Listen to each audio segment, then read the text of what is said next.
حاصل ہے عالمی امن کے لیے جو کردار ہے اس میں پاکستان کی بات کو ہر کوئی سن رہا ہے. ایران کی طرف سے یہ بات کہہ دی گئی ہے کہ اگر آپ نے کسی بھی طریقے سے امپلیمنٹیشن میں تاخیر کی یا اس کے اوپر عمل نہیں کیا تو پھر معاہدہ جو ہے اس کو آپ سمجھیں کہ وہ ایک خطرے میں پڑ سکتا ہے.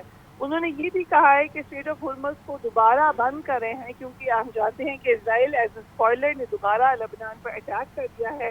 لیکن یہ اگریسو پاسچرنگ تو رہے گی, یہ ساتھ ساتھ ہی رہے گی. جے ڈی وینس جو نائب صدر ہیں امریکہ کی, جو ٹیکنیکل ہینڈلنگ ہے تمام معاملات کی وہ سنبھالی ہوئی ہے, اور ان کا جو پوائنٹ آف ویو ہے وہ ہم نے شروع سے ہی دیکھا ہے کہ وہ اینٹی وار ہی سمجھا جاتا رہا ہے. امریکہ میں اب ہم یہ بات بڑی سیفلی کنکلوڈ کر سکتے ہیں کہ مور اور لیس بڑے طریقے سے پورے امریکہ میں یہ بات باور ہو چکی ہے, including American administration, including American senior administration and the president, کہ یہ ایک جنگ ناکام جنگ ہے, ایک ناکامیاب جنگ ہے اور اس سے اب نکلنا چاہیے.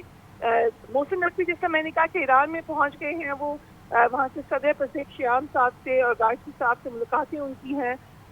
یہاں سے شہباز شریف صاحب prime minister field marshal Asif Saeed Munir جو ہیں وہ لیڈ کریں گے. ہم جانتے ہیں کہ فیلڈ مارشل آصف منیر کا ایک بہت زیادہ کردار ہے تھرو آؤٹ دس, جو ٹیبل پر بیٹھے ہیں وہ ہو ہی نہیں سکتا تھا اگر فیلڈ مارشل صاحب کی ہم جو ایک اعلیٰ درجے کی ڈپلومیسی دیکھ رہے ہیں جس کو اب دنیا نام دے رہی ہے ملٹری ڈپلومیسی کا, وہ بہت ہی اچھے طریقے سے انہوں نے نبھائی ہے. اور اس وقت بھی بہائنڈ دا سین جو باتیں ہو رہی ہیں اس میں ان کا بڑا ایکٹیو کردار ہے. جو محسن نقوی صاحب ایران میں موجود ہیں تو ٹیمز کے بیک گراؤنڈ میں بہت کچھ ہو رہا ہے. آپ یہ دیکھیں کہ ایران کا جو ڈیلیگیشن ہے اس میں وہاں کے بینک کے سے بھی لوگ موجود ہیں, ان کے سینٹرل بینک کے بھی جو ہیڈ ہیں وہ اس کے اندر موجود ہیں. تو جو ہم سن رہے ہیں کہ پیسے ادا ہونے ہیں ایران کو, وہ ہم ممکن ہوتے ہوئے دیکھیں گے ان آگے کے دنوں میں. پریزیڈنٹ یو ایس اے نے یہ بات کہی ہے کہ 60 ڈیز کے بعد بھی وہ سمجھتے ہیں کہ ٹول ٹیکس جو ہے وہ نہیں ہونا چاہیے اسٹریٹ آف ہارمز کا. ہم جانتے ہیں کہ ایران نے اس وقت کو بند کر دیا ہے ان ٹاکس کی وجہ سے, لیکن ایک آپ کو یاد ہوگا کہ پچھلے دنوں یہ بات ہوئی تھی کہ شاید کوئی ایسا ٹول ٹیکس ہو جس میں امریکہ کا بھی کچھ حصہ ہوگا, کیونکہ امریکہ یہ سمجھتا ہے کہ ان کے بہت زیادہ پیسے خرچ ہو گئے ہیں جنگ پر, تو ان کو وہ پیسہ واپس ملنا چاہیے. تو ابھی بہت کچھ ڈسکس ہونا ہے, دیر از a long way to go, لیکن ہم یہ بات کہہ سکتے ہیں کہ اب ہم تاریخ کو بنتے ہوئے دیکھ رہے ہیں.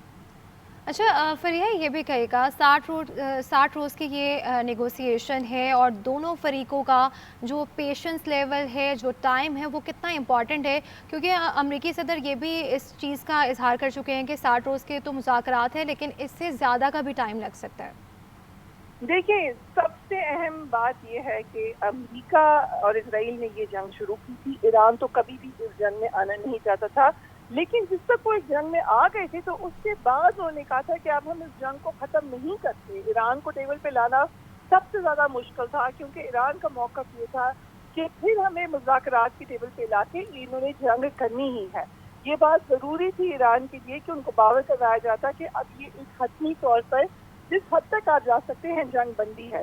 اس میں ہم نے اسپوائلرز کا کردار دیکھا. شروع میں امریکہ کی طرف سے بہت زیادہ پازیٹیوٹی اس طریقے سے نظر نہیں آئی, لیکن اب ہم کہہ سکتے ہیں کہ وہ نظر آ رہی ہے, کیونکہ اب تو کھل کے president of U S A نے جو اسپوائلر کا کردار ادا کر رہا ہے ان کو تنبیہ کر دی ہے. اسرائیل کو تنبیہ کرنا president of U S A کی طرف سے کوئی چھوٹی بات نہیں ہے, لیکن لیبنان کے اندر اسرائیل کا ایک گھنونا کردار ہم مسلسل دیکھ رہے ہیں, اور یہ بات نظر آ رہی ہے کہ نہیں چاہ رہے ہیں اسرائیل کسی بھی طریقے سے کہ یہ جنگ رکی, اور اس سے یہ بات یہ ثابت ہوتی ہے کہ اس جنگ کا پورا پلان اسرائیل کا تھا. کیونکہ امریکن تو آج بھی یہ بات پوچھ رہے ہیں, سوچ رہے ہیں کہ ہمیں اس جنگ میں جیتا کیوں ہے آپ نے, ہمیں اس جنگ سے فائدہ کیا ہو رہا ہے, ہم کسی اور کی جنگ کیوں لڑے ہیں.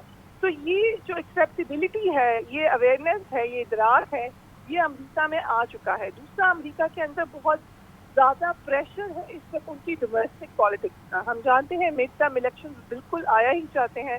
جو سرویز ہیں وہ پریزیڈنٹ ٹرمپ کو آل ٹائم لو پاپولیرٹی پہ دکھا رہے ہیں, جو ان کے لیے ایک بہت زیادہ ریڈ سگنل ہے. دوسری طرف ہم جانتے ہیں کہ پریزیڈنٹ ٹرمپ کی یہ دوسری ٹرم ہے, اس کے بعد انہوں نے پریزیڈنٹ نہیں بننا, تو اب پریلیمنریز کا آغاز ہونے جا رہا ہے امریکہ میں. تو بہت زیادہ